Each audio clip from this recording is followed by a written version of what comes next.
Good evening all, and welcome. Tonight's stories have been selected by the use of a power token on Patreon. Thank you, Christy. If you'd like to find out how to get a power token of your very own, as well as a heap of other rewards, check out patreon.com/mortismedia. The link is in the description, and it helps support me and the channel a lot. But without further ado, it's time to get comfortable and let the darkness take control. Have you ever heard of Kachina dolls? To understand these stories better, you have to know a few things about Navajo culture. They believe that you are not to own Kachina dolls because it is said that they come to life at night. Traditionally, these dolls were made by Pueblo medicine men. When they were made, their creators would bless them and put their hair into the center of the dolls. This was before they were mass-produced by other people and other tribes. The first story takes place in the late 90s. I wasn't there for this story, but it happened to my cousin. She moved into town and found a trailer to rent for a decent price. It was already furnished by her landlord that had just moved. She had asked my cousin not to move too many things, as she would be moving her stuff out over a period of time. Inside the trailer was a fake fireplace with a mantle on top. On the mantle were a collection of Kachina dolls. My cousin was a little wary of these as they are taboo to own, but she left them in place as requested by her landlord. The first night is when things started to get weird. So my cousin gets ready for bed and lies down. In the middle of the night, she is awoken by something dropping in the living room. She gets out of bed and heads to the living room, turns on the lights as she gets there, and looks around to see what had fallen, to discover 3 of the Kachina dolls laying on the floor. She thinks nothing of it and places them back on the mantle and heads back to bed. She was only lying down for about 30 minutes before she hears the same noise. She heads to the living room to see the dolls on the floor again. A little weirded out, she places them back on the mantle and heads back to her own room. But before she gets there, she hears the noise again. Only this time the thud is followed by what sounds like tiny footsteps. She goes to the living room to find the dolls further than they were when they had dropped in the first place. Definitely weirded out, she now tries to shake it off and places them on the mantle once more and goes to bed. She was in bed for another 30 minutes when she hears them fall, and then there are a little set of taps, like feet running across the floor. She finds the little dolls on the floor by the door. She concludes that there is no way the dolls could have fallen that far on their own. She was officially freaked out at that point and decides to collect the dolls and put them in a box and places the box in her closet. All night, she could hear the sounds of little scratches coming from the box. The next morning, she asks the landlord to take the dolls and hasn't had a problem since. The second story takes place in the 70s, when my grandmother was a teenager. She decides to spend the night with her cousin on the res. They spend most of the evening swapping stories, trying to spook one another out, when her cousin gets the great idea to bring out the Ouija board. They start by asking the typical questions. Is anyone here? When did you die? And the like. They played for a few minutes without any action and put it away for a while. They pull it out around midnight to resume the game, and finally get a response. I don't know the specifics of what they initially asked, but it led to them asking, "Are you here?" The planchette moves to yes and slowly drags towards the picture in the bottom right, the face of a man behind the woman using the board. They are all convinced that the other is moving it to scare the other, and of course they swear they're not.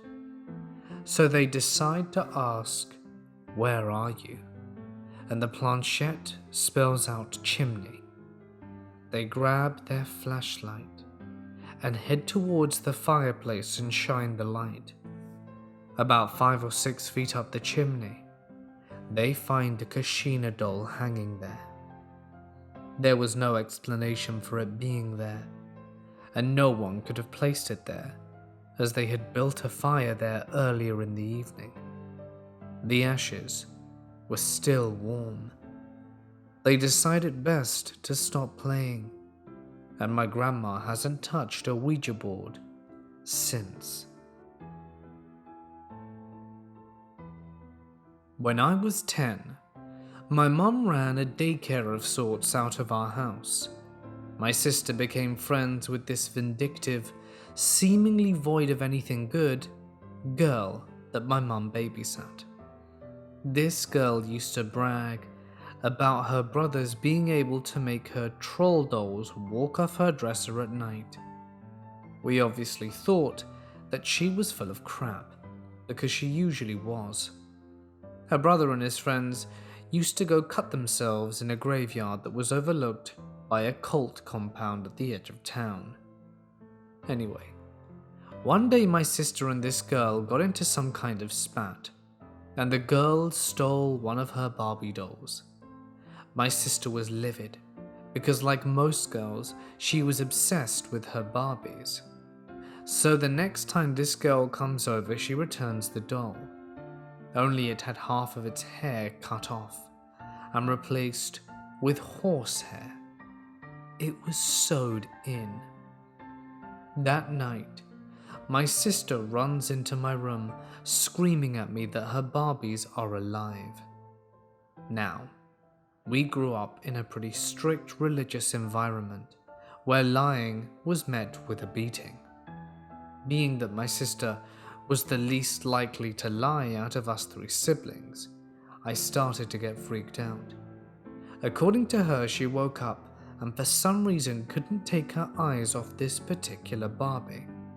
She said it stood up, stretched out like a human would after a long sleep, and turned her head to look right at my terrified sister. My sister pulled her covers back over her head, and the Barbie ran down the stairs, and that's when she came bursting into my room all frantic. I was so sure she was telling the truth that I sat at the top of our stairs with my metal Tonka truck, ready to smash it if it came back up. We never saw the Barbie again. Every time I've asked my sister about it as an adult, she still sticks to the same story. I was very young when this happened. I don't think I'd even started going to school yet. I don't remember much about that stage of my life, but I still think about this experience to this day. It was near Christmas, and there was a doll my younger sister and I looked forward to playing with every year.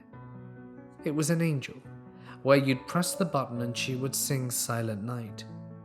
The thing is though, once I was done playing with it, I had to return it downstairs.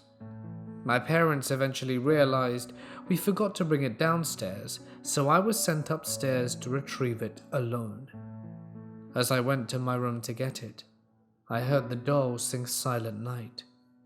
The doll had a history of going off on its own, so I thought nothing of it. I went up and opened the door. My room was completely dark at the time, but when the light from the hallway came in, it shined on the pitch-black figure of a little girl who was playing with the doll. The girl immediately turned her eyes on me, and I stared back at her in shock. My vision blurred, and my ears were ringing, and the next thing I knew, I had to pick myself up from the ground. Nobody seemed to notice I hadn't come downstairs, and confused and unable to comprehend what happened, I would just go downstairs with the doll, seeing as the girl has left. I returned the doll and carried on with my day, because I had no idea what the hell had just happened. I regularly go thrift shopping in my small town in Ontario, Canada. About 3 weeks ago, I went to the Salvation Army to pick up some vintage finds. I sometimes go into the housewares and art section to see if there's anything worth picking up to resell. And that is when I saw it. I had always been interested in creepy, unsettling, and dark things, and this painting immediately caught my attention. It was as if it were begging me to take it home. I was overwhelmed by the sense of urgency. I needed this painting now for whatever reason. The more I looked at it, the more I discovered new details. It's not a particularly nice painting. It has a very unrefined feel to it. But it was not the style that drew me in. It was the subject matter. It was so odd. I ended up adding the painting to my cart and continued to shop around. The painting ended up costing me only $2, which I considered a deal, since it came in a very nice old frame. I had it in my room for a few days before I noticed strange things happening. I live alone in an apartment, and it's generally quiet and peaceful. This all changed by the 3rd day that I owned the painting. At first, harmless things were happening, and I thought nothing of them. Instances included cupboards opening, things falling, lights flickering. I just attributed the cupboards opening to me being forgetful, things falling as me not properly putting things back, or the light bulbs as needing replacing. By the 6th day, the nightmares started happening. In my nightmares, some dark figure approaches the side of my bed from my closet, while I'm stuck in some sort of sleep paralysis, not being able to do anything while it comes towards me. It gets closer until it's at the side of my bed. It looks at me while frozen, but doesn't even have eyes. I've had this recurring dream for 5 or 6 nights since I obtained the painting, all with the figure from the painting coming to visit me.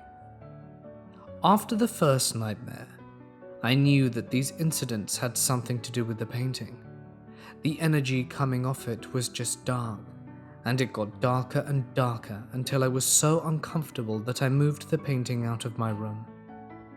Here is where things get even weirder. I decided to investigate the painting further and take it out of its frame. As soon as I took it out of the frame, this smell enveloped my house. The painting never smelled prior. It was only when I removed the glass and wood frame that the stench of sulfur came over everything. It was putrid. I immediately noticed the back of the painting, and it is terrifying. After the 5th or 6th nightmare, I moved the painting to my basement storage locker at the bottom of the apartment complex. The dreams have stopped, but the cabinets opening and stuff like that still happen. Something else started too. I sometimes woke up in the middle of the night to hearing what sounds like scratches in my front door. When I go and investigate, there's nothing there. I've asked my neighbors, but they don't hear anything. In addition to the paranormal occurrence, my health has also taken a hit since I got the painting. I've been feeling unwell, run down, and depressed all the time. I tried telling people about it, but no one really believes me. The only one who has said anything that makes me feel like I'm not crazy is when my dad came over and took a look at the painting. The first words to come out of his mouth were, "Damn, that's dark." The painting itself has a very odd subject matter. This is what I see. Please let me know if you see anything different. There is a dark figure sitting in a wooden chair staring into a mirror with its hand on its head, almost as if it is in shock. In the mirror, it is not the person's reflection, rather another dark figure standing in it. It almost looks like its hands are cut off, its arms are long, and there looks to be blood on the mirror. The walls are cracked and show plaster. There are also scratch marks with the same red on the mirror as on the wall. I'm wondering if this meant the person in the chair is trying to escape. There is also a box, which kind of reminds me of a Dybbuk box, in the corner of the room. Possibly the most disturbing part is the upside-down family portrait. I have no idea what it all means. Hopefully someone can give me some advice on how to remove the spirit from disturbing my home and my dreams. The artist is unmarked. There's no date either. If anyone has seen any similar paintings or styles, I'd love to get in touch. I want my life to go back to normal. I'm sure some of you people will probably tell me to throw it out or burn it, and I would. But I have this irrational fear that whatever spirit resides in that painting will get angrier. I was in Louisiana 2 years ago. I was in an antique store and came across a case of dolls close to the floor. I looked inside and a doll literally blinked in front of me without me touching it or anything in the vicinity, fully upright, as the eyes open and close when laying down for some of these. I came back to Louisiana to visit family, and I went back 2 years later and purchased the doll. Maybe it was a mistake. This doll had very quickly began doing strange things. Full body apparitions, loud noises upstairs when no one was there, and making me itchy when I was around it. It also brings joy when it's not doing weird stuff, and it blinks its eyes in full view and isn't subtle at all. I sleep with the doll as I would rather it be closer to me where I can see it at night, rather than somewhere I can't. I believe it to be harmless. It's from the 60s and it's a little Dutch boy. Looks like he's wearing home-sewn clothes and hand-whittled clogs. Does anyone have advice on what I should do? I really don't know. But there's a bit more. I thought about getting rid of the doll. I couldn't sleep for 4 days after sharing the first experience that I had. I was always looking around behind my shoulder and was scared beyond belief. I didn't want to get rid of it on my grandma's property, so I had to keep it until I was somehow able to dispose of it. I saw a full body apparition several times. It looked like a human, but fully flesh. It was almost like a hairless cat, dirty, and seemed a bit bloody. Like I said, this was in the human shape, so it was extremely terrifying. Once I found an opportunity, I ridded myself of it. I drove into the country and found a tree with a hole in it, covered the doll in holy oil and left. My great-grandmother just so happened to have blessed oil by the Pope. Not exactly sure which one though. After that, everything went back to normal. That antique shop seemed to have many seemingly haunted objects. Before I left to return to Georgia, I made sure to swing by the shop to say goodbye. I looked on the floor and saw a very old flat doll with a worn away print on the top being held down by a large brass cross, and I got a shiver down my spine. This happened when I was around 15 or 16. I still remember the craziest details, but this is not one of them. Since I was a kid, my biological mother had sort of shoved religion down my throat, so over the years of not seeing her and just living with my dad, I had developed my own belief in myself and my independence. Ghosts, spirits, and energy weren't really on my mind at the time. I was always interested in horror movies and stuff like that. My dad was on a trip to Mexico. He had called me one day after I got home from school and asked me if I wanted anything, as my dad and stepmom would usually buy me a little traveler gift or something when they went on business trips. I said yes and asked him what the options were, whether it be a keychain or a poster. He said he had stopped in a shop that was sort of deserted, like it was being shut down or going out of business, and it was located in the middle of nowhere. He said that there were some old paintings, and being into art at the time, that really piqued my interest. I only remember the description of the one painting that he had described, solely because of the occurrence that had happened once it was in my possession. It had a very old, dark wooden frame, and it wasn't super smooth, but wasn't rough or beat up or anything like that. The painting itself looked like it was on white marble, and what the painting is that almost a cartoonish traditional skeleton dancing in a graveyard wearing an outfit that Shakespeare might wear. The painting overall looked really cool, but as soon as I got it, something was off, and it wasn't super noticeable.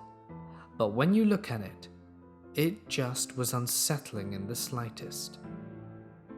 The first occurrence I had with this painting was the first week after I had owned it.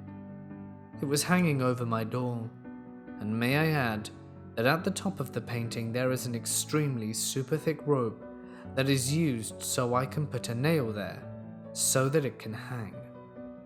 I had gotten out of the shower after I got home from school, and I walked into my room.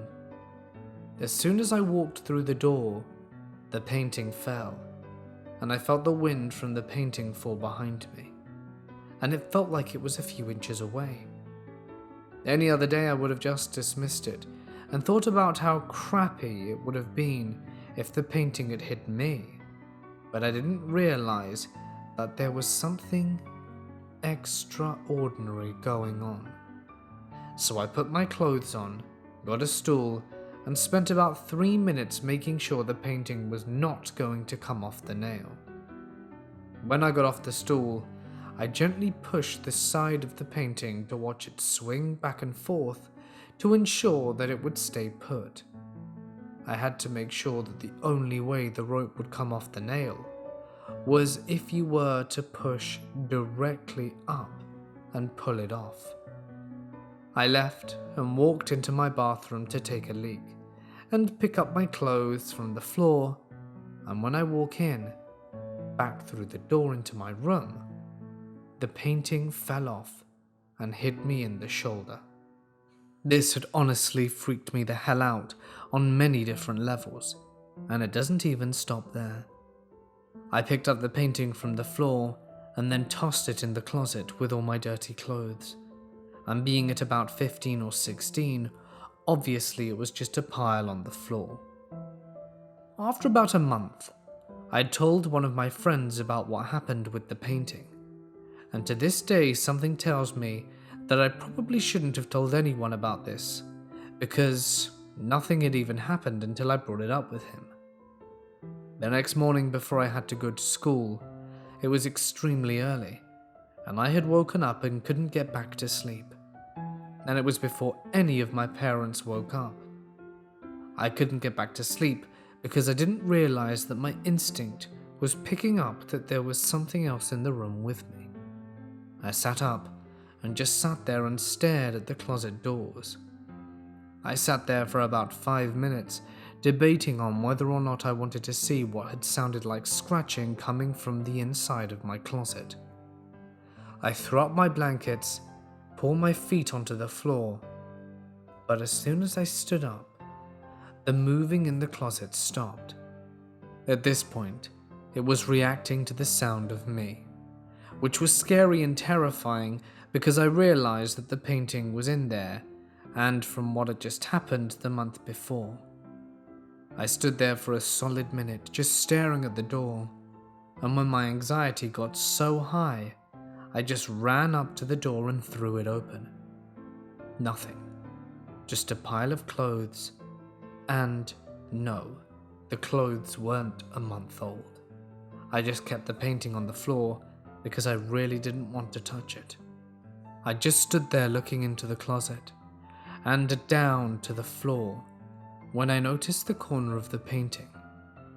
As soon as I made eye contact with it, there was an inhumane and grotesque, deep-pitched growl that emanated from the closet. And the scariest thing about all this was that I could feel the sound vibrations in the floor and in my chest, and there wasn't even anything there. I was feeling the vibrations from something I couldn't even see that was making the noise. I ran out the room and went downstairs for the remainder of the hour that I had, until I had to actually get up for school, and sat on the couch watching TV in the kitchen with all the lights on downstairs. After this happened, my mental health rapidly declined, and I was diagnosed with clinical depression, anxiety disorder, and ADD, all of which I'm sure I would have been diagnosed with regardless. It just felt like when I was home, these feelings intensified by 10. My parents didn't believe me, so I gave the painting to my dad and told him to put it in storage and that I didn't ever want to see it again. About a year later, and a quarter, I was 17. I had switched rooms and moved into my sister's old room because she'd moved out. I'd put the painting up on the wall, but was only there a week until I had an experience where I woke up with my body facing the wall and couldn't move.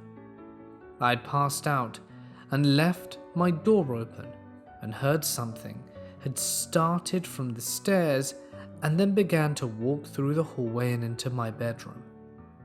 As soon as the steps stopped by the side of my bed, I could move, but nothing was there. My family owns a big dog and a small dog, but I know it wasn't the dog's, because when they walk on the wooden floor, you can hear the sound of nails, and it's very high-pitched. I haven't seen the painting since after that happened. I saged my entire house and hit a dip in my mental health again. It was messed up and evil. I was paranoid, and my parents thought I was just lying, since I was also dealing with the issues between me and them. Safe to say, I never want to see that painting again, for fear of what it might do. Unfortunately, I'm a Goodwill addict, and I saw this gorgeous picture that I simply had to have. It was a whole $5, and when I took a closer look, it was a black and white puzzle that someone had put into a heavy-duty frame. A big cat sprawled out into the snow, with snow falling all around him, done in black and white in a steel frame. It was very beautiful. Anyway, I get it home and hanging it in my guest bedroom. My bestie comes to visit, and she is standing in the guest bedroom doorway getting ready to take a shower. I come over to the doorway, and we were there just gabbling, and something caught our eyes at the same time. The picture lifted up and away from the wall and gently fell onto the carpet while propping itself up against the wall. She looks at me and asks if I had just seen that. I reply that I did. This picture/puzzle is very heavy, 2 zigzag brackets in the back to hang on 2 corresponding wall nails. I picked the picture up and made sure everything was secure. The brackets were perfectly fine. The nails were both still in the walls with no sign of stress. My bestie stays a few days longer and leaves. While she is with me, no other events occur, and after she leaves I get this floodlight on the closest door, and there are 0 lights from the window, and I'm standing in a pitch black bedroom with a glaring bright light on the closet door. It lasted 1 week and disappeared. It was simply too odd.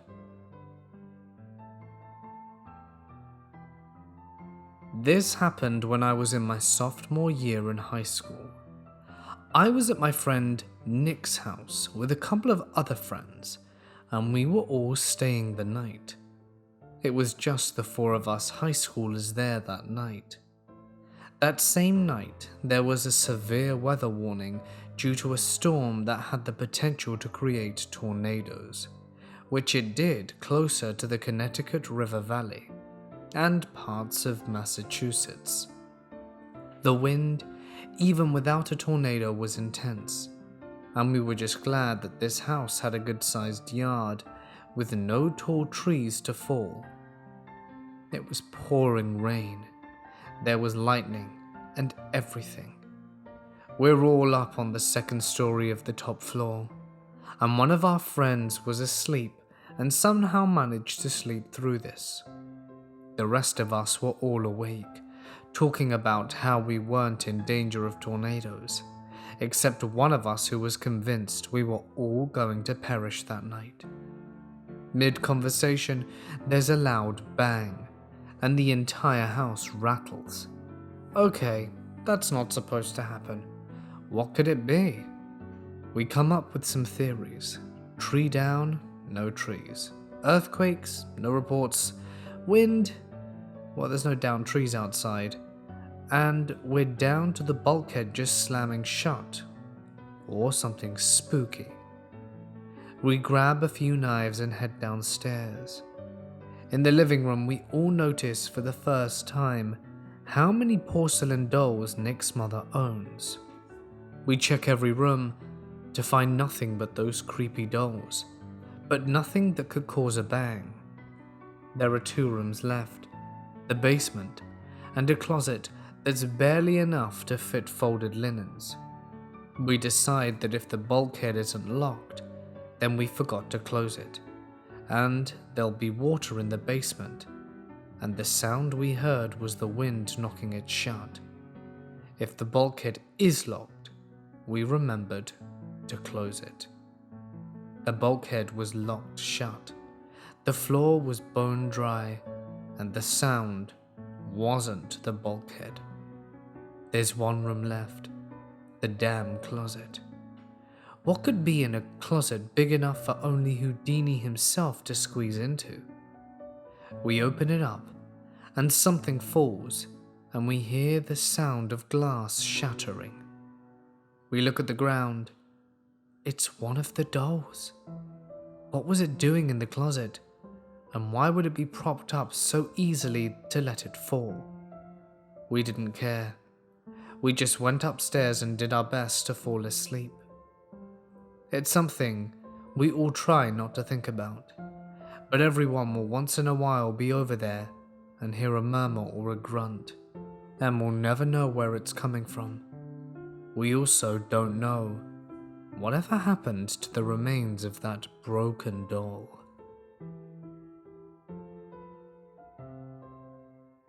This happened a few years ago, when I was 15 and had just started buying cassette tapes. Now, the reason why I did this isn't relevant to the story, so I'll make it quick. As many of you may know, concert tickets have gone up since not many people buy CDs, records, or cassettes anymore. Me, trying to be a world changer, I figured I could start a ripple effect and everyone else would magically start to buy them again. Yeah, right. Anyway, I'm a huge Metallica fan, and I had been looking for a Master of Puppets tape. I'd basically given up on trying to get my hands on a Kill 'Em All tape. I didn't trust eBay or most online retailers, but lucky for me there was a guy at my school who sold CDs called Dave. He was a little on the sketchy side, but at least I knew that if I got ripped off, I'd have an easier time getting my money back. I approached him one day and asked if he had a Master of Puppets tape. As soon as I asked him this, he went white as a sheet, looked extremely sick, and I said, "Dude, are you alright?" He didn't say anything, and just looked at me as if I had said a forbidden name. A few seconds go by, and he grabs the tape from his locker, practically throwing it at me, taking my $10 as he speed walks away. I stood there for a moment, still in shock by how he reacted. I looked at the box. It looked like a normal Master of Puppets tape box. You know, with the graveyard cross headstones and the hands in the dark red sky. Then came the moment of truth. The actual tape, and if it was legit. I opened the box and inspected it. Yep, it was legit. Now my only concern was if the thing actually worked, because it wouldn't have surprised me if I went home and it wouldn't play. My concern was soon replaced with dread, and honestly, I didn't know why.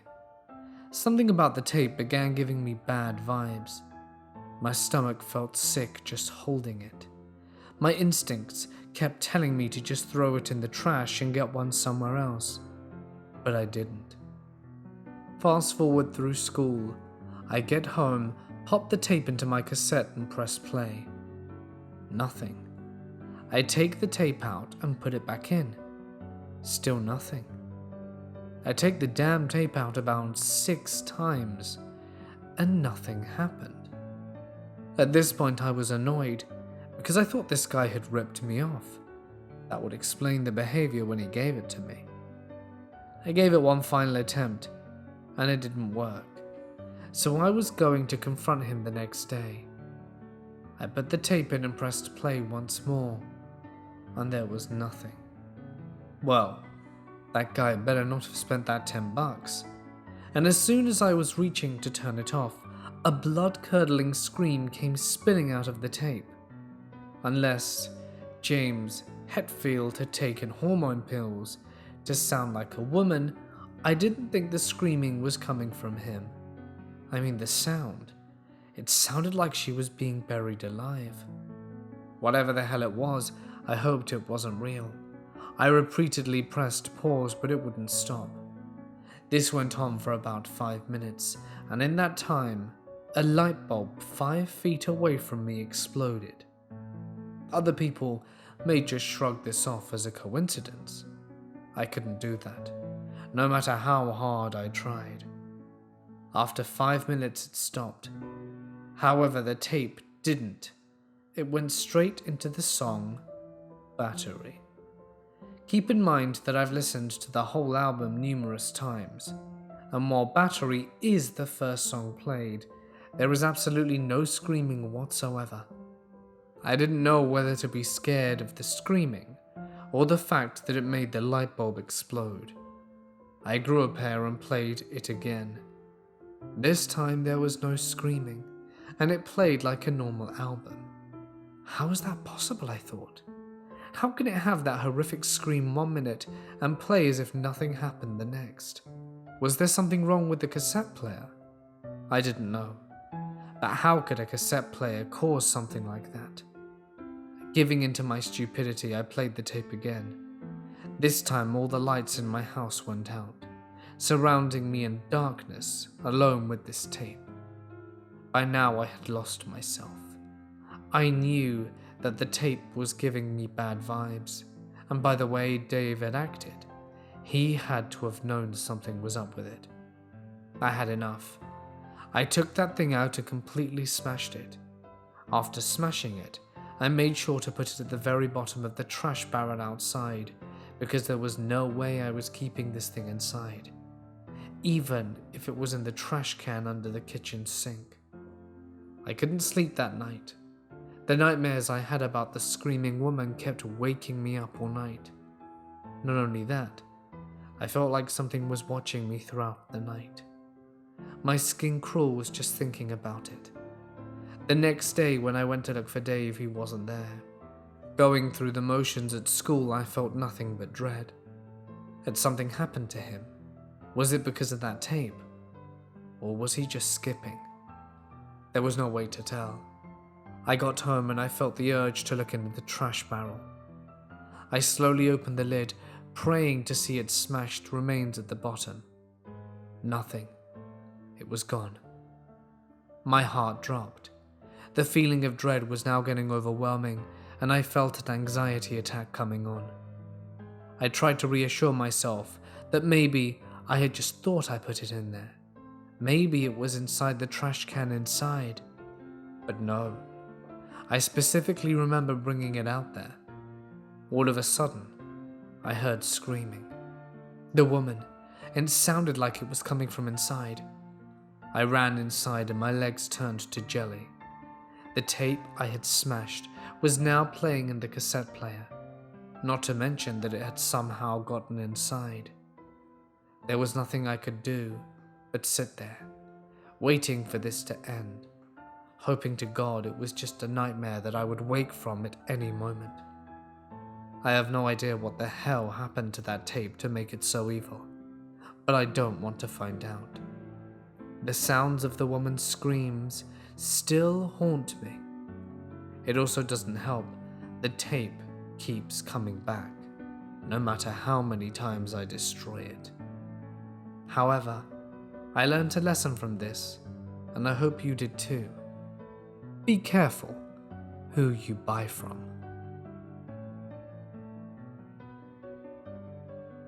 My daughter has several old porcelain dolls. When she was 9, she got a sudden interest in them. I had never bought them for her because they are often very delicate, and I didn't want her to break them. I took her to the Goodwill and she begged me for one. I let her buy it, since she takes very good care of her things, and I quickly noticed something was different in my house. I felt like I was being watched. Shortly after that, she asked for another doll at the Goodwill. Over the years, she has collected 3. I noticed she was very careful about which ones she picked. She treated the dolls like gold, and she keeps them sitting up in the corner of her bed. She tells me the dolls like me, since I'm so careful with them when I move them to make her bed. I see shadows around my house and hear soft voices. Nothing that makes me feel in danger, and I'm getting used to it. But it is, nonetheless, very freaky. Hey guys, it's Mort here, and thank you so much for listening. As always, a huge thank you to my incredible patrons for their help and support. It really does mean a lot. If you'd like your name featured at the end of one of these videos, all that you need to do is sign up to Patreon. The link is in the description, and an amount as little as $1 a month can really help me out when creating new content. But of course, it is completely optional, and if you do sign up, there are some awesome perks which you can find out about if you click the link. In any case, thank you everyone so much for watching. I do apologize about my absence lately. I've had a string of bad luck, the latest being my laptop charger deciding it no longer needed to function, which, as you can imagine, is incredibly annoying. That, along with the house move, didn't make it easy to record, seeing as I had no way to power my laptop. But it arrived, and I'm glad I can get on fresh content. The problem was yesterday arrived too late, and I didn't have an opportunity to do a recording, so it had to be a compilation. But I don't want to release any more compilations for a while. I want new, fresh content for all of you guys, as I'm sure most of you would want anyway. I've got something special planned for Halloween, so be sure to stick around. I think you guys will really enjoy what I have in store. I just hope I can finish it in time, but I think I will. In any case, I'm going to sign off. Stay awesome, and I'll see you